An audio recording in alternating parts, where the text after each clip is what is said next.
All right, we are continuing to set up our new focus website, and in this quick video we are going to look at the HTML head editor, which you can access from the thesis admin, the site menu, and boom, the HTML head link. We'll click on that. And so what this is just a simple little, this is called a container, and we can move the items in the container around. That's all we can do here. We can remove them from the active area or add other things back in. But here's the deal. You're not going to want to mess with any of this stuff, okay? The whole point of this video is just to show you what this does and also to tell you, you're probably not going to need to use this ever, but it's here in case you need it, and I'm going to explain what it does right now.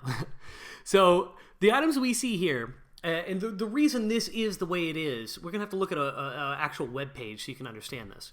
But basically, every web page consists of two parts. One, the head, the HTML head. That's this. And then the other part is the HTML body. Okay? Everything that we see on a web page is the HTML body. We don't see anything that appears in the head. Typically, the head is for loading items relevant to the page and also supplying auxiliary information that can help the page in search engines, can help the page be more useful to machines, can achieve certain functionality, this type of thing. And so a typical HTML head, at a minimum, is going to have something like a style sheet, which influences what the design looks like. And then maybe some other additional information. So like now a big thing is to have what's called open graph tags for better social sharing, things like that. So this stuff lives in the head. You kind of get the idea here. So it's invisible stuff that kind of affects the way your website works. Now what's interesting about the HTML head versus the HTML body is this. Everything that appears in the HTML body is really associated with your WordPress theme. Your WordPress theme is responsible for the stuff that appears in the body. And plugins are also going to be responsible for some of this stuff, like little bits and pieces of functionality. But the stuff in your website head, in the HTML head, a lot of that stuff you actually want to be persistent regardless of the design that you are running. And that's why the HTML head editor is separate from template type stuff in Thesis. Because this you really sort of manage once and then forget about it, whereas templates and stuff like that are constantly changing depending on your design, things like that, depending on what you're integrating right now. That stuff's going to change. This stuff is sort of a set it once and forget it kind of thing. The way the HTML head editor is set up by default is optimized for both performance and the minimum amount of stuff you need to serve to have a website that does everything. Okay? There is a couple notes I want to make here. The first one is that there is a box called meta keywords that's available that is not deployed in the HTML head editor by default. The reason why is because meta keywords are considered deprecated now. They are no longer used by search engines because they were used for spamming.